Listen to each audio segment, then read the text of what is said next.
Well, I can only sympathize for the lack of knowledge about the India manufacturing story. We are on a foreign soil. We are not like Mr. Rahul Gandhi who bring domestic politics to foreign lands.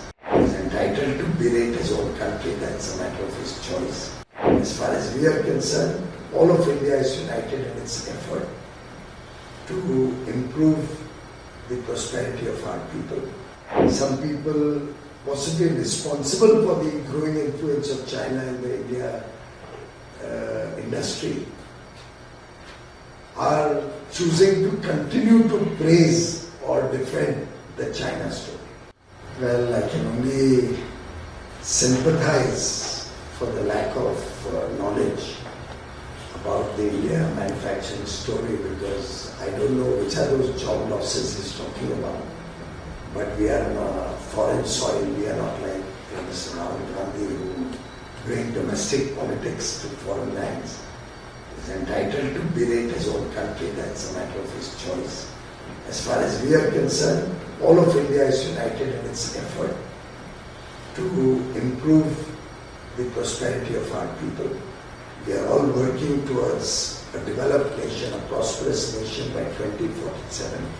Viksit Bharat 2047 is our goal, our vision, our mission, our commitment, and we are all together in making the lives of the people of India better in the years to come. As regards China, it's very sad that some people possibly responsible for the growing influence of China in the India industry are choosing to continue to praise or defend the China story. Whereas the whole world today recognizes that China is a non-transparent and opaque economy. China is known to dump goods. Even the US is concerned about it. The US is imposing extra taxes and duties on Chinese goods. US is concerned about security threat from Chinese goods and imposing restrictions on that. Whereas if you look back, and I'm only giving this as a matter of statistics with no intention to politicize, India only had a trade deficit of about $1.7 or $1.8 billion in 2004 with China. What happened between 2004 and the next 2 or 3, 4 years is something for the press to find out. But between 2004 to 2014,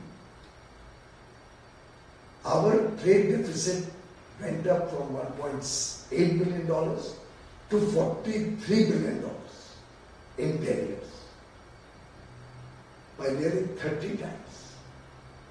Now, it is a matter of shame that we allowed Chinese goods, substandard goods, opaquely priced goods, non-transparent,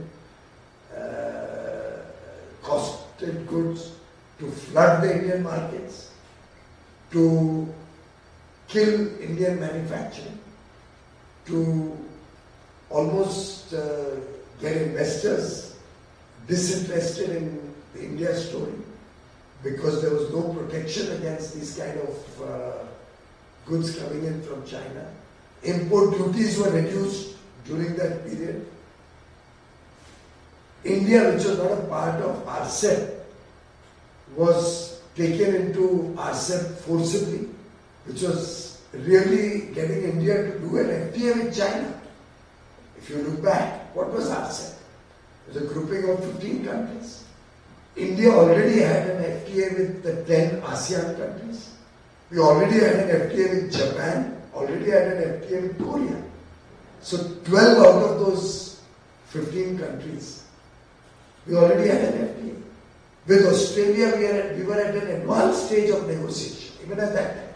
But we aborted it because we thought we'd do and get into RCEP. With New Zealand, our total trade was $300 million.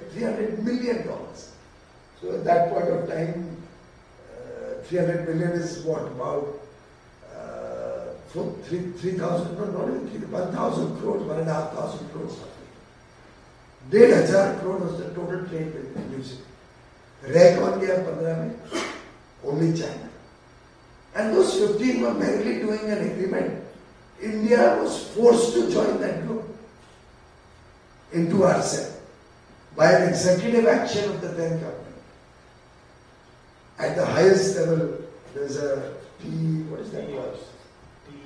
TERC is a body led by the Prime Minister which takes these decisions.